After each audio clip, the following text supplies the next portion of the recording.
you were given a talk previously about the trends, and you prepared this presentation probably a little bit earlier. Now, what would your trends change, taking the circumstances currently happening? What would be the trend at the end of the March? Maybe you can speculate or just share it from your perspective. So it hasn't affected our sales yet. The issue for me is the new products that we're launching, it slowed everything down. And what happens a lot of time with suppliers is some of the factories have closed down and some of them have slowed down and some workers have left factories out of fear. And so a lot of those workers will go south to South China.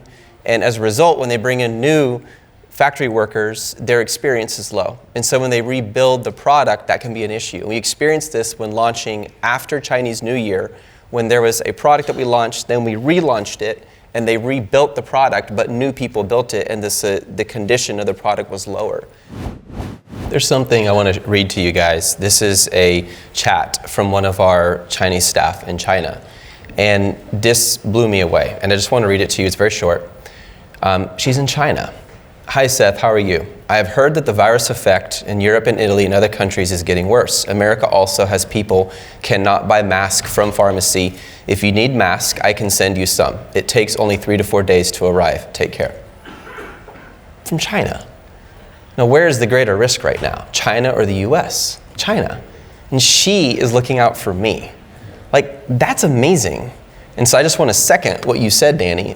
Not only is it an opportunity to care for them, but also be strategic. Build a deeper relationship with your supplier. Like, this is a great opportunity. Do you remember back in the days when you start looking for a supplier in Alibaba and they call you friend? Anyone experience that? Or dear? They usually call me dear. Yeah, dear. And then, like, as an American, it's like, that's weird. Like, I don't understand it. But I later began to understand it. Friendship, business, working together, long-term relationship carries so much more weight than some piece of paper that's like an NDA. Who do you want to work with? People you like and people you trust. Well said. Will we see more restrictions on goods arriving from countries that are now perceived as dangerous? Are you going to see maybe some changes the way Amazon or even international borders will probably increase the restrictions on? Yeah. Like, do you see that happening or not, based on outcomes of the coronavirus? I could definitely speak to this a little bit. So usually there's 2 reasons if a product doesn't get in because of hazmat. One is because it wasn't approved, or 2, it just will never be approved.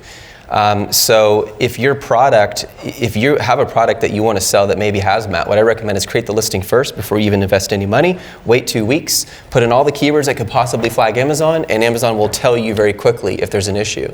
Second, once you do that, make sure that the supplier gives you an MSDS sheet, because if they don't, they're probably a trading company. Very likely, any legitimate factory will have a material safety data sheet. And the way Amazon works is they have all these fulfillment centers, and only a percentage of each fulfillment center can hold a hazmat product. So once it fills up, it will force them to ship it to a different fulfillment center. So it's a percentage issue in their fulfillment center. Because if there's too much and there was an explosion, that leaks into the natural environment and could go into lakes and rivers and affect the fish in the environment. So just on one side, when you mentioned that, a lot of sellers, when they start, and again, I don't know the seller, he may be beyond that side, but a lot of times at the beginning, it's an issue of getting it approved for hazmat, either an exception or sending in the MSDS sheet to Amazon for approval. And then second, if it's the whole other issue where they're not even allowing it, now we have a whole other level with FDA. Yeah, I guess it's a second issue because the company has been in business for 20 years. So they've been supplying the product, but they can't get it on Amazon. Gotcha.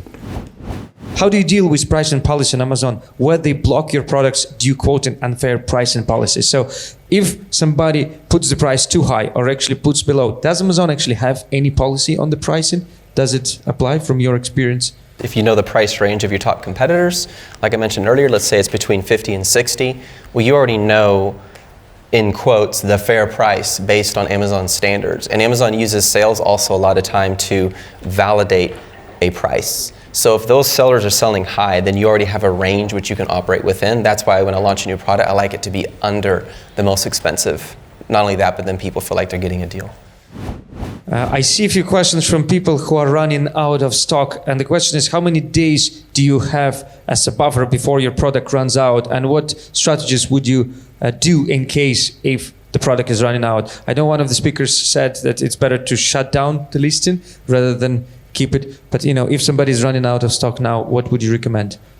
So the reason I will shut the listing down and recommend all our students do it is because if you don't, so I like to say go out like a freight train. If anything, I'll actually reduce the price. I want it to sell out as fast as it can, and here's why. That means my BSR is dropping. That means my keywords are ranking faster and faster. And then I close the listing, which means even though the BSR will show is going way up, you've now frozen your sales history. And Amazon keeps a very good track record of your sales history. So when I come back in and I have new inventory back in, that BSR is gonna drop. Won't be the exact, but it's gonna drop back down again. And therefore I have to spend less time and money on PPC to get it ranking at the same.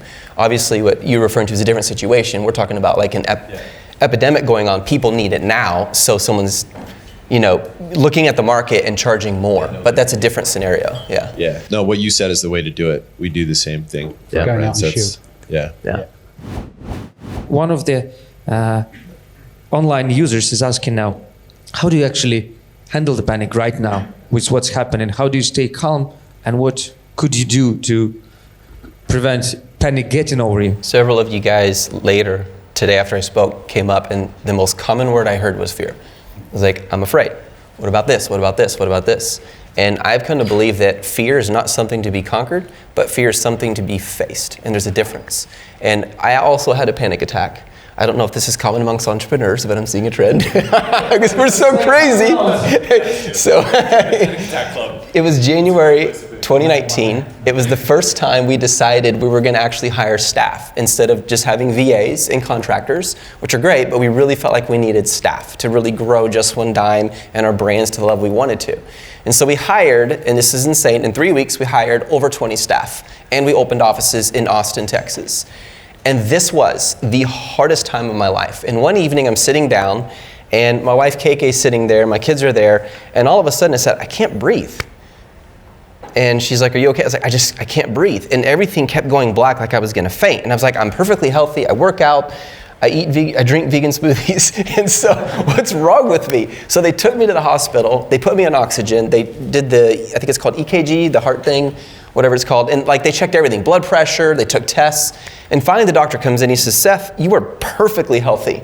The only thing I think you have is you're having a panic attack, you are stressed, and that's it. And so at that moment, I had to make a decision, am I gonna go forward with what I believe, not just as an opportunity, but as a conviction. This is what I think drives entrepreneurs so powerfully. It goes deeper than just an opportunity. You get conviction in your heart about something, like I can actually impact the world if I do this. So am I willing to move forward with these 20 plus staff? And great staff, by the way, nothing they did, this is all me. And am I able to grow into that? And that's when I began to realize my measure of success is completely commensurate, proportionate to my ability to grow on the inside. And so instead of walking away, I had to walk through that doorway of fear, and I was terrified and made tons of mistakes along the way. Some staff left, some we had to fire because they weren't good hires. It was very, like a lot of turmoil those next 6 months. But looking back, I thank God because we have an amazing team. And I had to grow up. I had to grow through that. And at points in life, you're gonna reach a plateau, you're gonna hit a ceiling, and it hurts, and you either walk away or you push through it.